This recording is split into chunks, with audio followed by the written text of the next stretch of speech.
Alrighty. So obviously you're 18 years of age. You know right from wrong, right? Right. Okay. So you wrap around a newborn inside a trash bag. Panic. I just turned 18. Right. It's not like I've been 18 forever. Exactly. But if somebody were to wrap you inside a trash can and put a tie on it and you're not able to move. Well, the tie was broke. Like, I would be able to stick my hand in there. What do you think would have happened? What do you mean?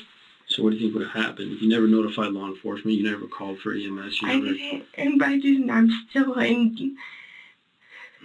What do you think was going to happen? I don't know. You don't know what would have happened? Well, I mean, obviously I know, but... And I'm in a panic. There's a baby in front of me. Okay. You never notified your mom? Never. No, you never notified anybody? Nobody.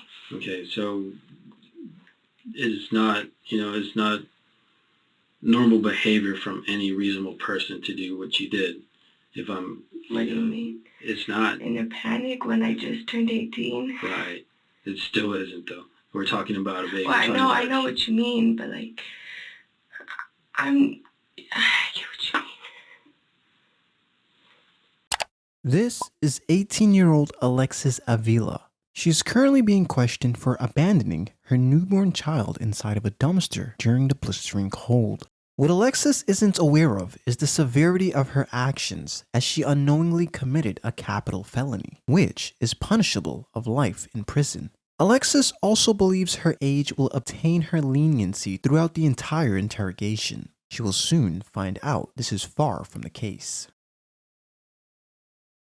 On January 7, 2022, Hobbs, New Mexico, police would respond to a frantic 911 call made from a group of individuals who claimed they had found a newborn baby inside of a dumpster, wrapped in a wet towel and placed inside of a black trash bag. Hello, 911? Yes, we just found a baby in the trash behind what is this? Damn, I can't think straight. The Hobbs, what is it called? Hey, seriously, where are we at? The mall, Hobbs, Broadway. Behind we're behind Hobbs Mall. Okay, I'm showing you 1218 North A 3rd. baby, we had just found an infant child. Is it breathing? Yes, ma'am. Okay. The middle of the mall, behind the mall, the Hobbs Buffet. Okay. Is it closed? Surrpriseee. Does the baby have any clothes on? Yes, it is making noise. Okay, do you have a blanket? It is a boy, and he is still alive, I believe. He looks pretty good. Okay, do you have a blanket or something you can wrap him in? Huh? Do you have a blanket or something you can wrap him in? Yes, ma'am, he was in a blanket. He still got his umbilical cord, she said. Have you covered him in a blanket? He is in a blanket, yes, ma'am. Okay. Is he crying? He's whimpering. He was not crying, actually. Okay. Did you see anyone in the area? No, ma'am.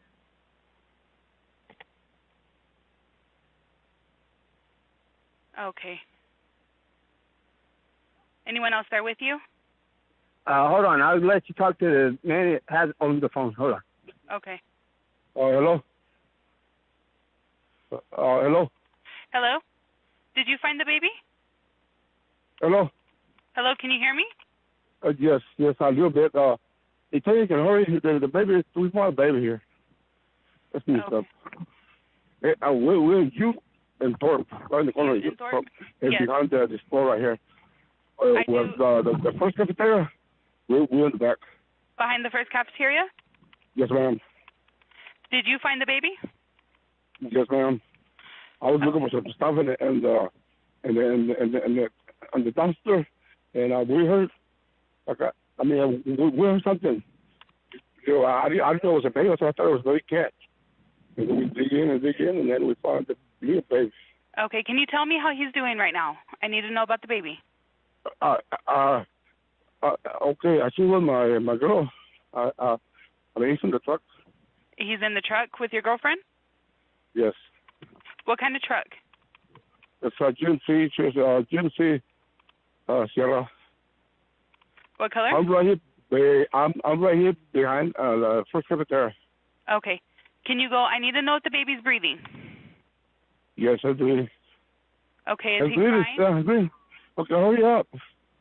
I get the officers and the medics are on the way, okay? Another dispatcher already has them on the way. My questions are just for them before they arrive. Oh, okay. Hello? Hello? Hello, yes, ma'am. Can you tell me about the baby?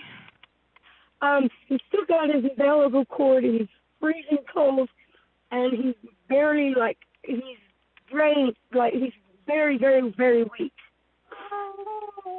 Okay. Do you have him wrapped in a blanket and the heater on?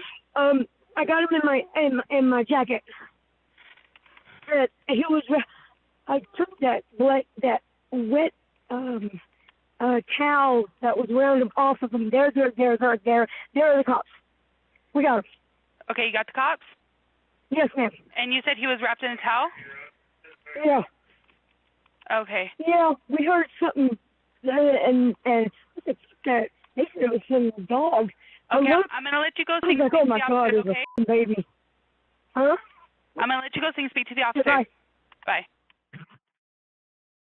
Police arrived on scene less than 8 minutes later, where they were able to administrate the proper care and treatment the infant needed in order to make a full recovery. Where's the baby? Keep him warm. Keep him covered up. Keep him warm. Do you know whose baby it is? Is it your baby? No. April, is it your baby? No. No, it's none. It's nothing. We were dumpster diving. Okay. Oh my God. So who found him? Where? Me and him. They heard him. He heard it first, and I then we just opened the kind of. bag, and I Yeah, I said. When we stumbled into the boxes, we heard that. What'd you hear? Yeah, I thought it was a little kitten. According to Dr. Thomas Bowman, the child seemed to be suffering from hypothermia, anemia, severe dehydration, and bradycardia. When questioning the group about their finding, the group stated they were dumpster diving before making their startling discovery. And they said they kept hearing a whimpering noise. And then I said, let me see. Okay, obviously she's a female, but I don't know if she's not acting, as if she was the one that threw him in here and stuff. After briefly questioning the group's alibi, police would then acquire DNA samples of each individual for future analysis if needed. Uncertain how the infant ended up in the dumpster, police would request and obtain video surveillance footage from the Broadmoor Shopping Center Mall, where the footage revealed a possible suspect discarding a black trash bag into the same dumpster earlier that day.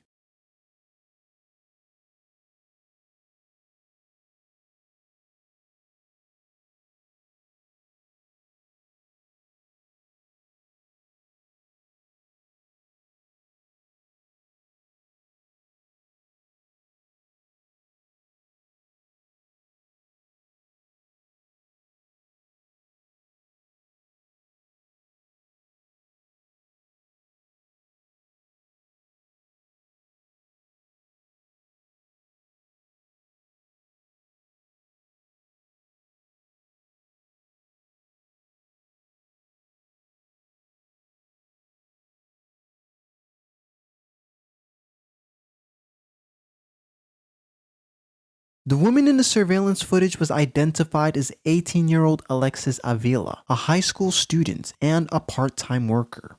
Police would identify Alexis's vehicle and issue a search warrant at her residence. Alexis eventually agreed to speak with police on the matter, and she was taken into custody and questioned by the lead detective on the case, Daniel Perez. In the beginning of this interrogation, Alexis is seated in a corner of the room, a common tactic instructed by detectives in order to make a suspect feel entrapped, leaving them more inclined to cooperate.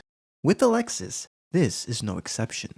Before she is read her rights, the detective makes sure Alexis is fully cognitive, coherent, and able to proceed with the line of questions, granted that she had just given birth by herself earlier that day.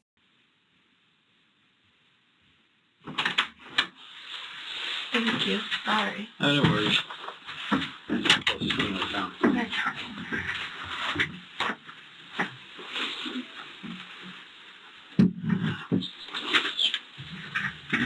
Alright, so, my name's Daniel Fraser, okay?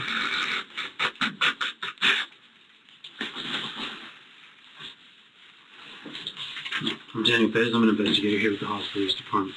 Alright, what is your name? Alexis. Alexis? What is your full name? Alexis Nicole Avila. Okay. What's your date of birth? So before I do ask you any questions, okay, I do per policy and procedure, I read everybody their rights. It doesn't mean anything other than me making you aware of your rights and you understanding your rights. Does that make any sense? Okay. Do you need any medical attention though before we start? No? Are you okay? Okay. You know what day of the week it is and stuff? Friday. Today? Friday? Okay.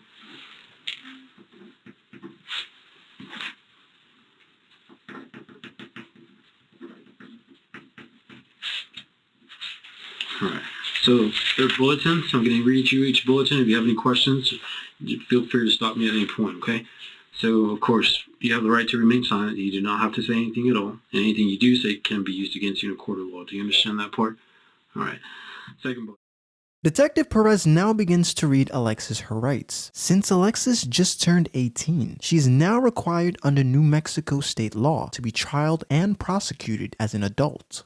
Alexis decides to waive her rights and agrees to speak with the detective on the matter. The interrogation commences with an empathic introduction that can be interpreted in two different ways. What else do I do? If you wish to talk to me or not, you can just initial yes or no. Okay.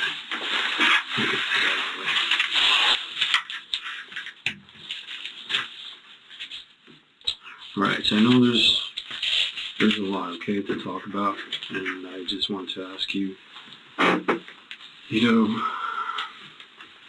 why you think you're here, or what led us to us being here, all right? Obviously, I do know information, and the last thing I want to do is, to start off on the wrong foot, and for you to start, lying. Yeah. There's always two sides to the story.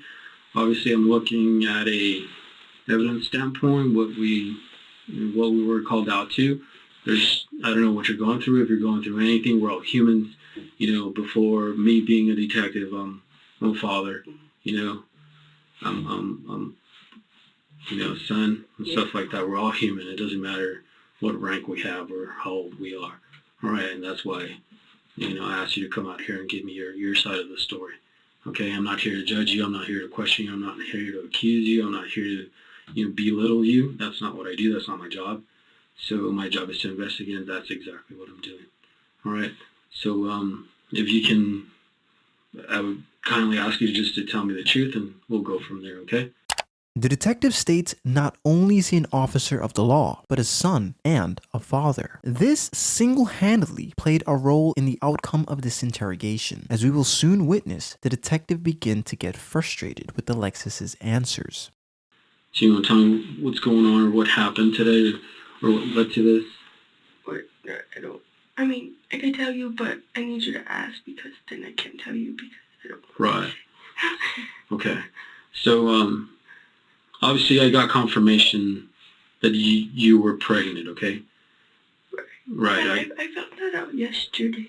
You found that out yesterday? Yesterday. Okay. So tell me a little bit more about that. What do you like?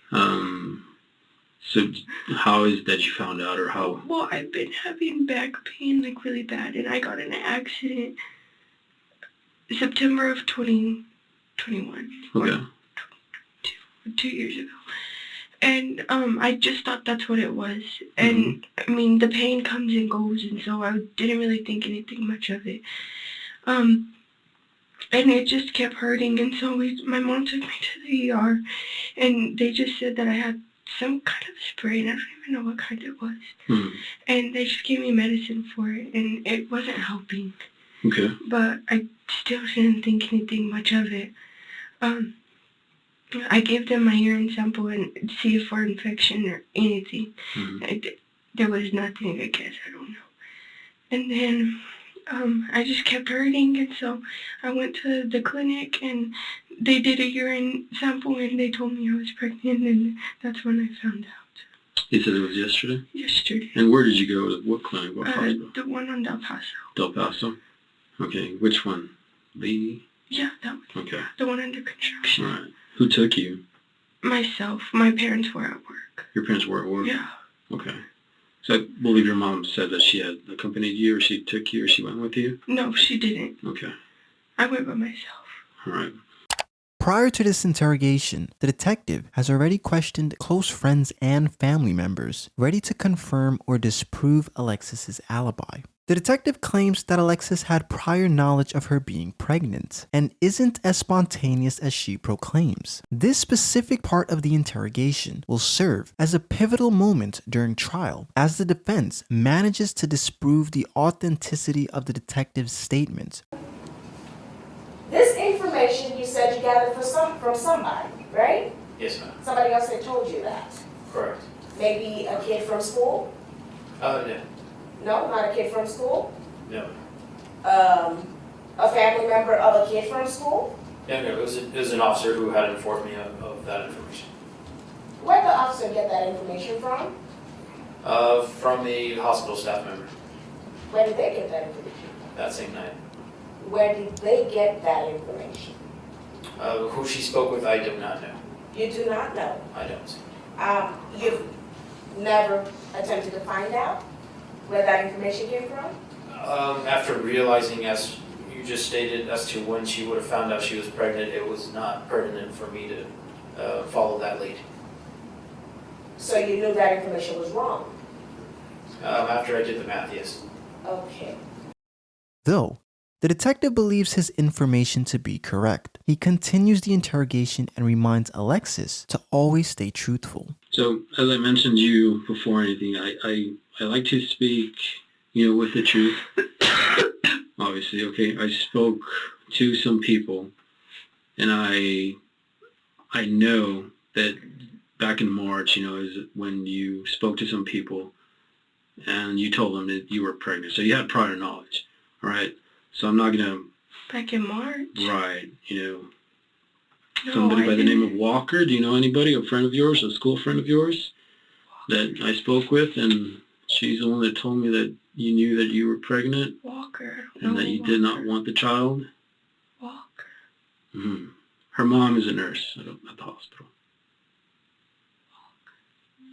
She's a friend of yours. You don't know anybody by that name? No. No? Not a Walker. Okay. Well, that's her mom's last name. But I spoke with her, and she's the one that told me, obviously, that you knew had prior knowledge. All right. Like I said, if you gotta be straightforward. I don't know. Okay? I swear I don't know a Walker. Okay. So, anyway, explain to me as far as what happened today. How did your day start today? The same as any other day. Well, it was for the past couple of days. Okay. I was in pain. I just thought I was, what is it called? I can't think straight. I'm sorry. It's okay. I know there's a lot. I understand there's a lot going on. Where you can't poop. Okay. Constipation? Yeah, I just thought that's what it was. And okay, so literally whole day, and I would go to sleep and then go back to the restroom, and go to sleep and go back to the restroom. Mm-hmm. Just the same thing. Okay. So what time did your day start? I couldn't tell you, to be honest. Okay. So you don't know what time you woke up, or are you working? Do you go to school? I go to school, but I haven't been to school this week. Yeah, and I didn't have work today. Okay. Where are you working at? Martinville. Okay. So you haven't been going to school this whole week? No. No? Because you've been sick, or? Yeah. Okay. So you don't know what time you woke up. Obviously a lot happened, okay? Right. So I just wanted to get a time frame as far as... I wouldn't be able to tell you. Okay. You don't know what time you wake up, but you woke up. Yeah, right. At your parents' house where you live? Yes. What's your address? You woke up there. You live with your parents? Right. Okay. What did you do when you woke up? I went to the restroom. Okay. I was in pain. I was up all night I was asleep, and I go to the restroom, and just all hours of the night, all day today. Okay. So what happened after you started going to the restroom? I just went back to sleep because I couldn't go. Okay. And then after that, what did she do? What do you mean? Yeah, I mean, obviously... It was repetitive, and then my dad went to the store and got me some pills. I don't even know what they were, but they were supposed to help me poop. And I took it and I went back to sleep, and I stayed asleep for I don't even know how long. Okay. And then I woke up, and I just kept trying to use the restroom, and I'd go back to sleep, and it's just repetitive, sir. What happened after that? What do you mean? So obviously, I mean, you and I know what happened. I mean, well, yeah, but like I can't tell you if you like. I'm not a very good explanation. Okay. Alexis is reluctant of detailing the events that led to her decision, so the detective takes a more direct approach.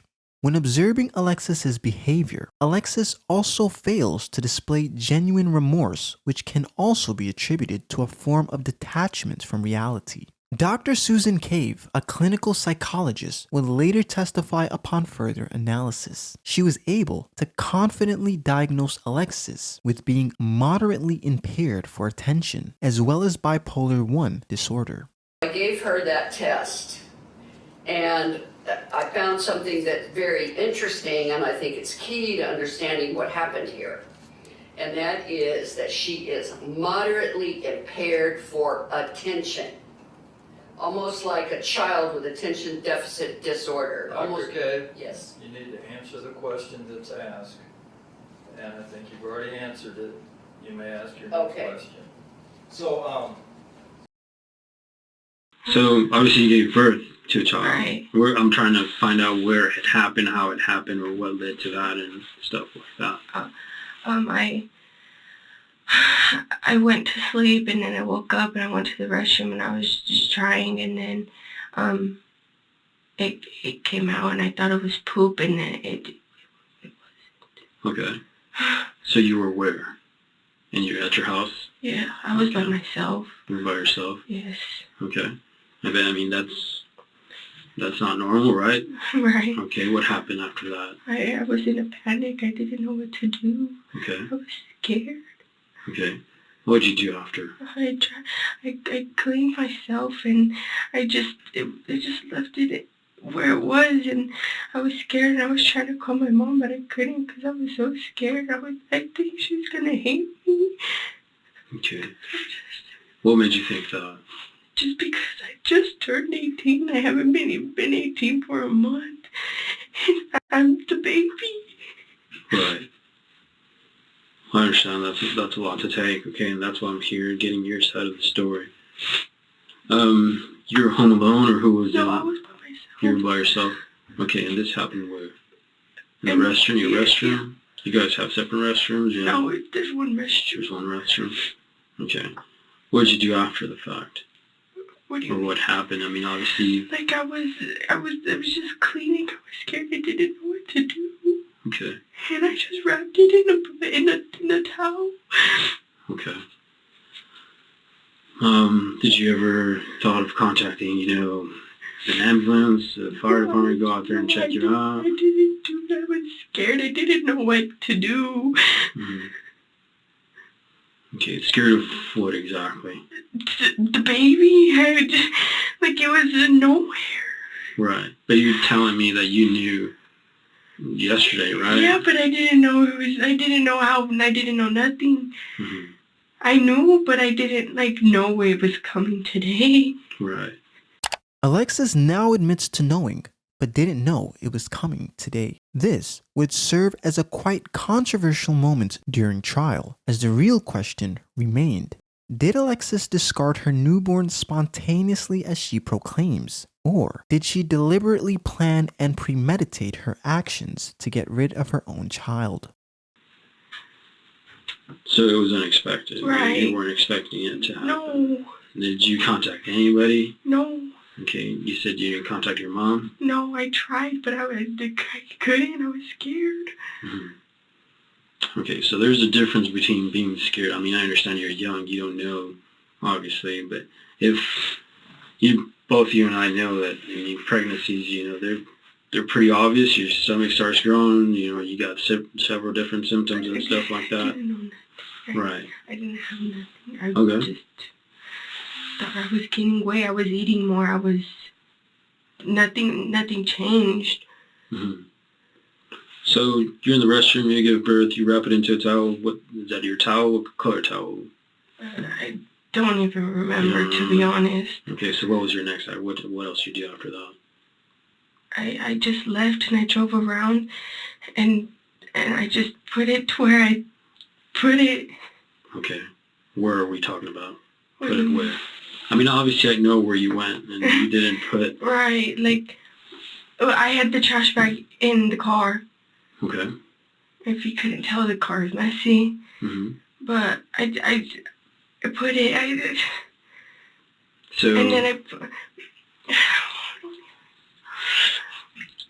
I put it in the bag. I took it to the car. When I was in the car, I had 2 trash bags.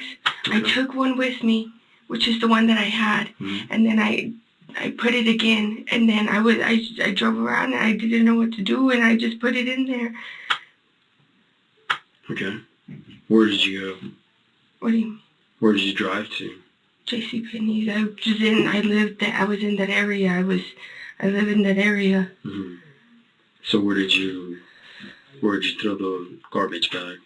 In the trash. In the trash? Okay, did you lock it up? Seal it up? With the hair tie. I'm sorry? With the hair tie. With the hair tie? But I don't even think it stuck because it was broke. Okay. So we were on the verge of breaking. Okay, were you by yourself in the car? I was by myself the whole time. Okay. You never notified anybody? No. Okay. So you grabbed your hair tie and just wrapped it around the bag? Yeah. Both bags? Or? No. I guess, yeah. What color was the bag? Black. The black bag. So you put the hair tie around the black bag? Alright. So... I don't even think it stayed, to be honest. Like I said, it was broke. Mm-hmm. Like it was on the verge of breaking. Right. Did you place it there? Did you throw it there? What did you do? What do you mean? I mean, the like trash. In the trash, when I tossed it in. A normal trash can, like one of those that they pick up, the city picks up, or a bigger trash can, or what? The bigger trash can, I mean. Well, what kind of trash can were we talking about? Like the bigger ones, I guess. Okay. What color was the trash can? Green. Weren't they all green? So you just went and placed it inside or outside, or? Inside. Alrighty. Alexis mentions that she used a hair tie to close the trash bag, but is persistent that it was broken. This is yet another inclination of Alexis hoping for leniency, which she will not receive from the detective. Detective Perez would later testify during trial that the hair tie Alexis claimed she had used was never recovered. Let's talk about the tie that she put on it. She said she put a hair tie on it. She told you that, correct? She did, correct. So you were the one in charge of this entire investigation. Did you find the hair tie? We did not locate a hair tie. You did not locate it on the bag where the baby was found? We did not. What about in the rest of that dumpster? Was it in there? Not that we could tell. You couldn't tell. But it was not on that bag. It was not inside the bag or on the bag. So she said, I put a hair tie. I don't think it stayed. Right. It broke. That I don't know. She said she thought it broke. I can't testify to something that I did not witness. I don't know if it broke or if it didn't. Okay. We're talking about what you testified to, which is everything she told you, pretty much, right? That was her statement to me, yes. That was her statement to you. Okay. And you don't have any information to the contrary, do you? Correct. Okay. The jury would find Alexis guilty of child abuse and attempted first-degree murder. Judge William Shoebridge would sentence her to 16 years in prison, where she will be 34 years of age when she is released. As for the infant, the child would make a full recovery and now in the father's custody.